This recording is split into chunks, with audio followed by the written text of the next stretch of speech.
Story 1. Original post. Am I the a-hole here for telling my husband Happy Father's Day today because it felt like I was doing it all alone today?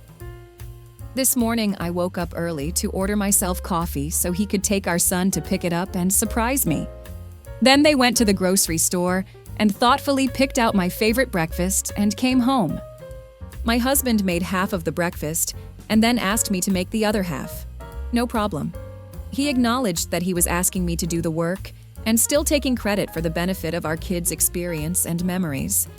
It was no problem until he went upstairs to go to the bathroom, and after 45 minutes, I walked upstairs to check on him, and he was asleep in our bed. He slept the entire afternoon. Later that day, I was doing the absolute mountain of dishes. My third load for the day, that's another story. And he asked me to make a grocery list. I asked if he could please make the list because I am in the middle of doing the dishes, and further tried to coax him by using Mother's Day in a playful way. I really didn't want to drop what I was doing to look in the fridge he was already standing right in front of to tell him what we needed for dinner. He knows what the ingredients are. He could easily look himself, but he insisted I help him. I was super frustrated, so I took a deep breath, washed and dried my hands, and then opened the fridge and started telling him what we need. He could sense my frustration and called me on it. I explained that I was really hoping he could make a list himself just this once because I was in the middle of doing the dishes. I explained that when I make a grocery list, I just look at what we have and write down what we don't have, and I didn't understand why he needed my help. He started talking over me to say if I had a problem making a grocery list with him, I should just have told him. I told him that I did communicate that with him. He doubled down and told me that I need to learn some patience. I smiled and said, "Happy Father's Day," because it was the nicest thing I could think to say. That completely set him off. He went off on me, refused to get ingredients to make our dinner, bought dinner for only himself and our kids, and has been giving me the silent treatment for over an hour.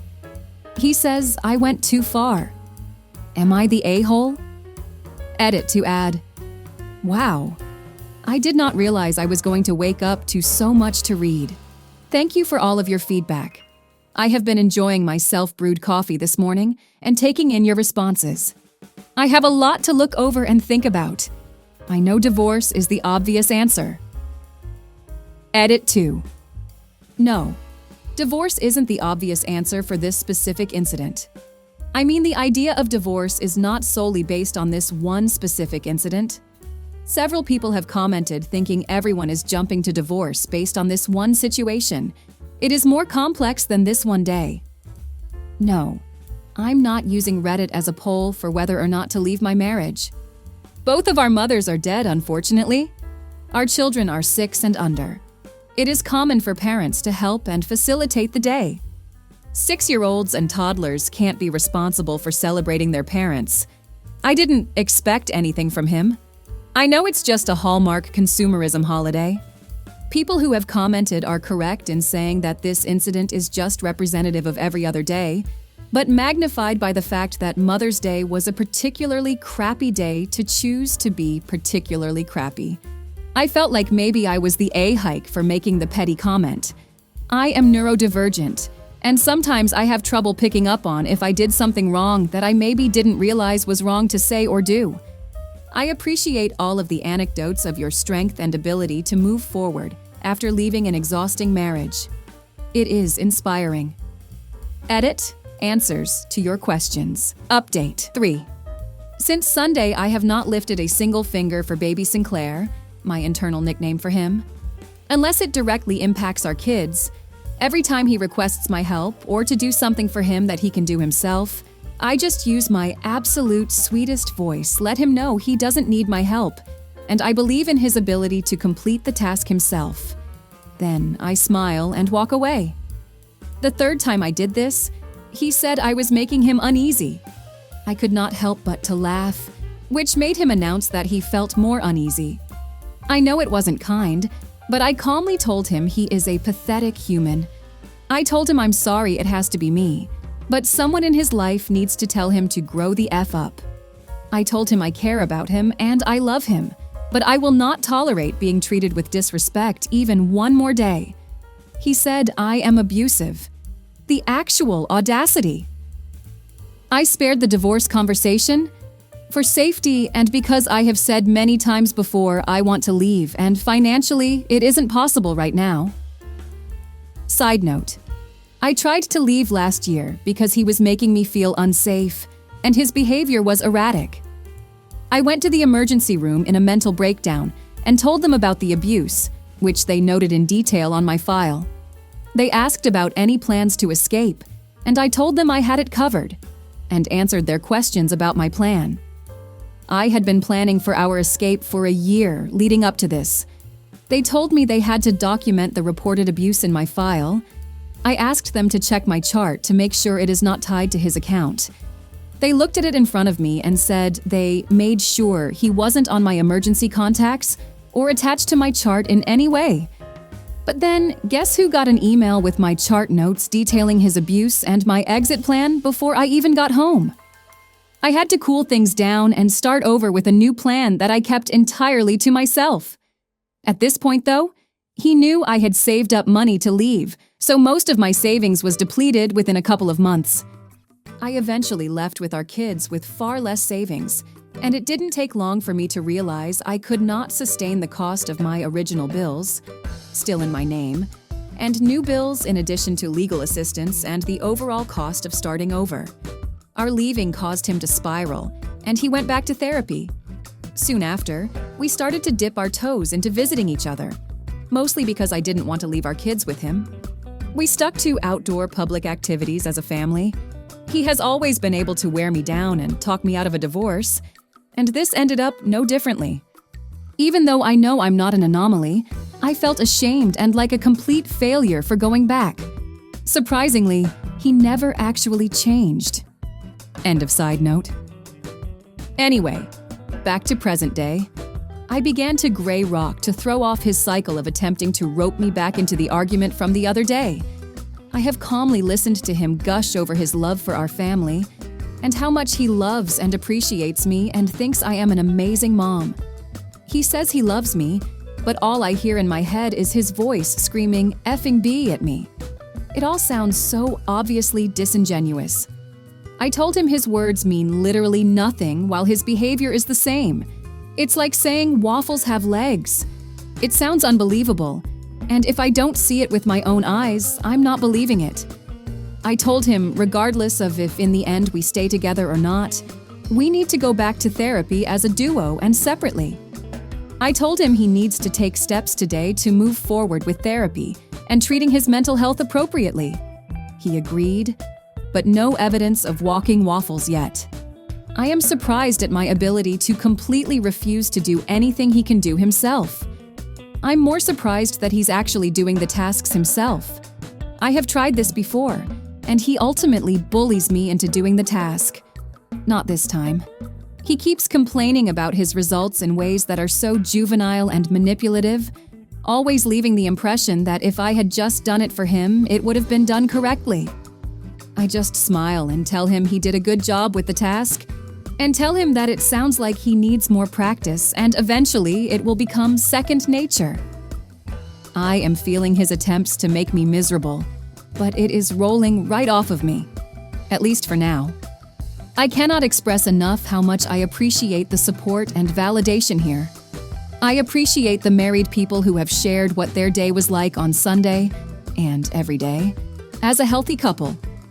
For those of you who have asked why I am taking to the internet with this in the first place, I have been isolated from my circle for so long, my relationships no longer exist. I have limited family period and no family nearby. My mom is dead. My dad sucks. My siblings mostly suck. I have no friends. I work virtually and don't have friendships with my coworkers because we rarely socialize and have opportunities to bond. I don't have opportunities to interact with adults very often. Isn't that the beauty of the internet? Despite my logical brain, years of gaslighting along with my neurodivergence have made it sometimes feel impossible to trust my own judgment. If you are offended by me posting this and have taken the time to voice your disgust for me and my post, I just want to let you know I have processed your complaints and directed them to the correct department. Thank you for your feedback. Now for the comments. Not the a-hole. Your husband is, though. Let me guess. He does not help much, if at all, on other days? So I skimmed your post history, and I don't think your priority should be on whether you are the a-hole or whatever. Your husband is abusive. You are in danger, and your children are traumatized already. You need to start working towards escape and thinking about safety, not your abuser's feelings. I know you think you can't leave right now, but you should at least start working towards it. Your children are learning right now that abusive relationships are okay. Oh my gosh, yeah. Your comment led me to look at post history. OP. I'm not sure what the circumstances are that make leaving hard. I was in an abusive relationship myself with intimate partner violence. I had to try to leave a few times before I really got out. But you are worth it to keep trying. And your son's future is also worth it. Please start making a new escape plan if you aren't already working on one. The correct response was, sure, here, you finish the dishes while I make the list. Always feed their strategic incompetence right back to them. Sorry about your day. It sucks, and you're not the a-hole. That would have been a great response. Thank you. It's a great immediate response because it fulfills what he needs without adding much to your load. But it's not a permanent solution. Why does he need your help making a grocery list when you're in the middle of something else? Why does he make half a breakfast and not the full one? Why does he feel the need to punish you with the silent treatment and no dinner, instead of talking about his frustrations, whether justified or not? I realize we only get a small glimpse into your life from your post, but he sounds exhausting. How exactly does being with him make your life better? My husband booked a gig the night before and stayed overnight. His vehicle has broken down, so he borrowed mine. He complained about how he didn't like my car and left it dirty and smelly. I woke up early and made French toast because it's Mother's Day, and that's what I want. Kids give me presents they'd picked up at the school Mother's Day stall, which I had to race to school to give them the money for because he forgot and was on drop-off that morning. Anyway, he gets home from the gig, has a shower, plays PlayStation. I take the kids for haircuts, to get some winter school clothes and a few other errands. Was gone a few hours. Get back, he complains he wasn't able to nap. I cook the kids dinner. He plays PlayStation and watches videos on his phone.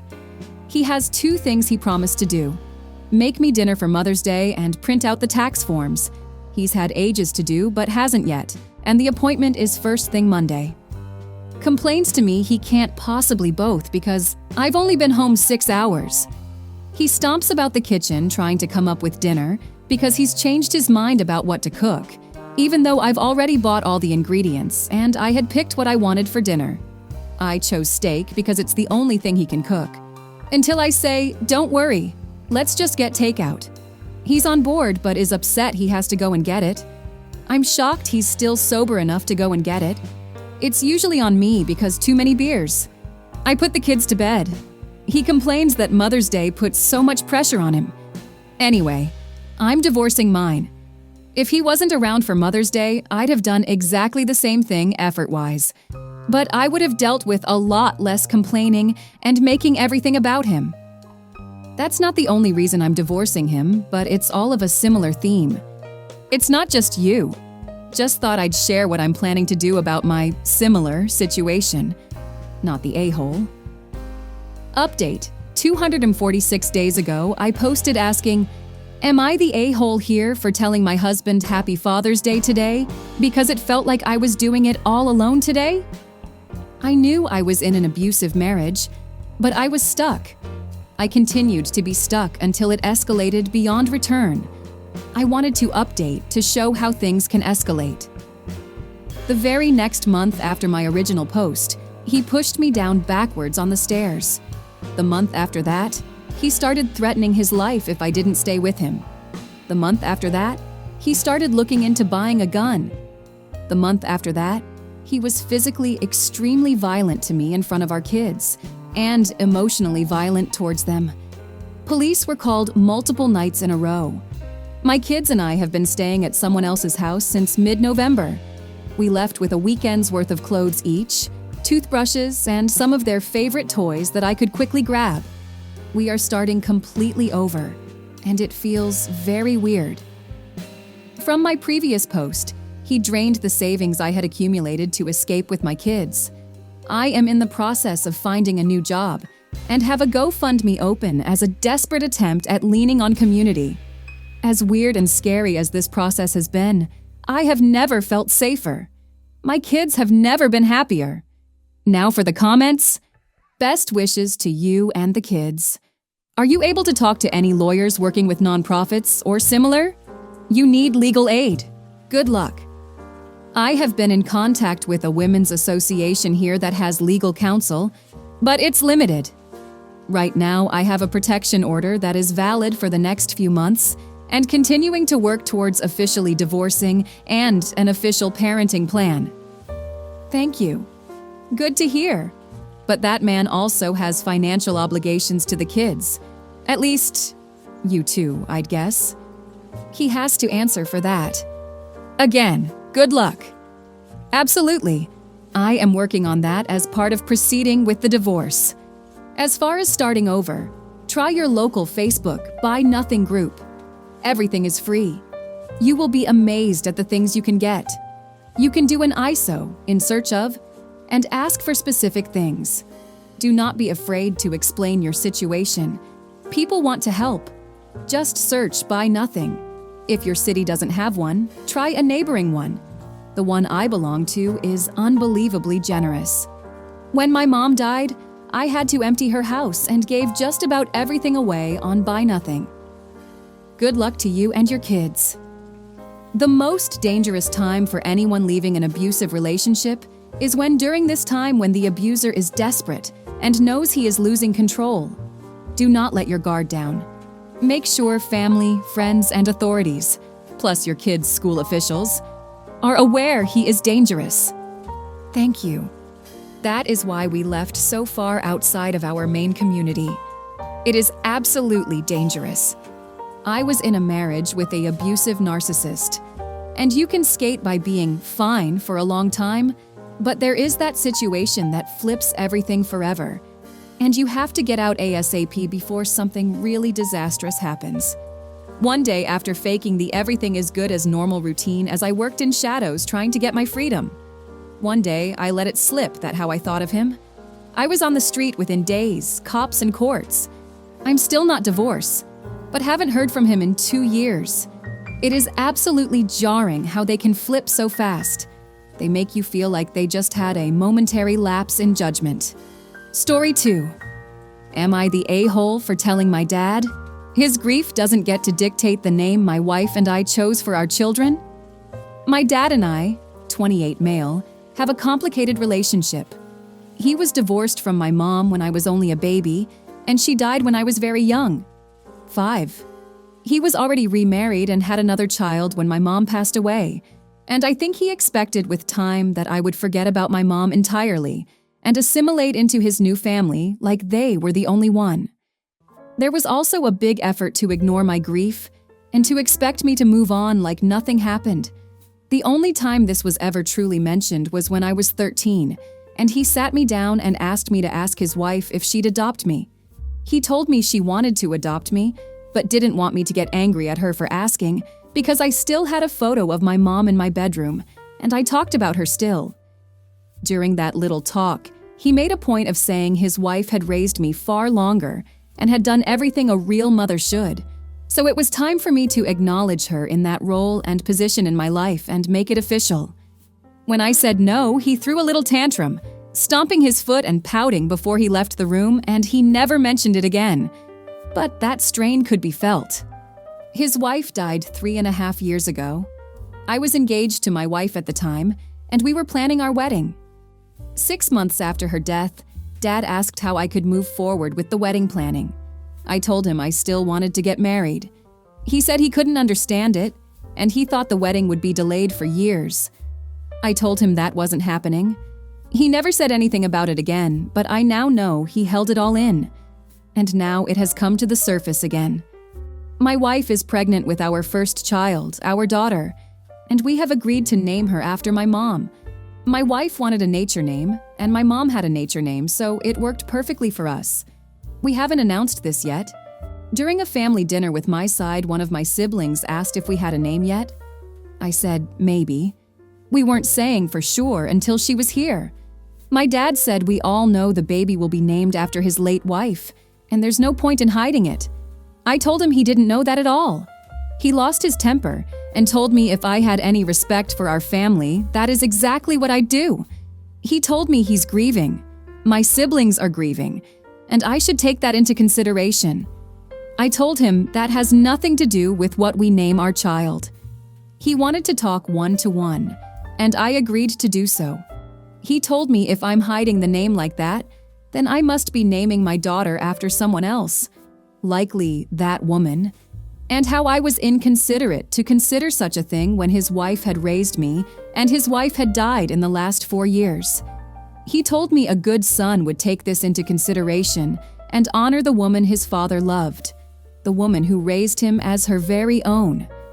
I told him his grief does not get to dictate the name my wife and I choose for our child. I told him my grief didn't seem to matter when I was 5, so why was I supposed to put his adult grief first now?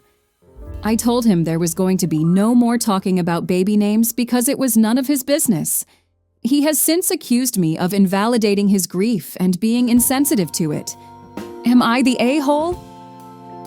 Now for the comments. Not the a-hole, he never respected your grief, so now you don't respect his grief either. And unlike him, he doesn't deserve any respect. What a great twist. From this post sounds like father always made it about him and all his big feelings towards the women in his life. Probably had some unresolved feelings with OP's mom since he was so determined to try and erase her. I don't think he has the emotional intelligence to see a great twist when he sees one. Not the a-hole, your father is extremely self-centered and doesn't care about anyone else's feelings but his own. I highly suggest you distance yourself from him. I'm strongly considering it given the way the future is looking if he's in our lives. Not the a-hole. If someone called my mother that woman, I would have lost my effing crap. If I were you, I'd limit contact during your wife's pregnancy, and while the baby is young, he definitely doesn't seem stable or like he'd handle the name of your baby well. Your dad needs counseling, not the a-hole. He's showing no understanding towards you at all, yet is demanding a higher level of understanding that he gave you. He's obviously not thinking clearly and is too wrapped up in himself. I think that's always been his way. But the therapy he needs is not something he would be open to receiving. Thank you for listening. If you like the video, consider like and subscribe. If you want more stories like these, turn on your notification to receive the latest stories.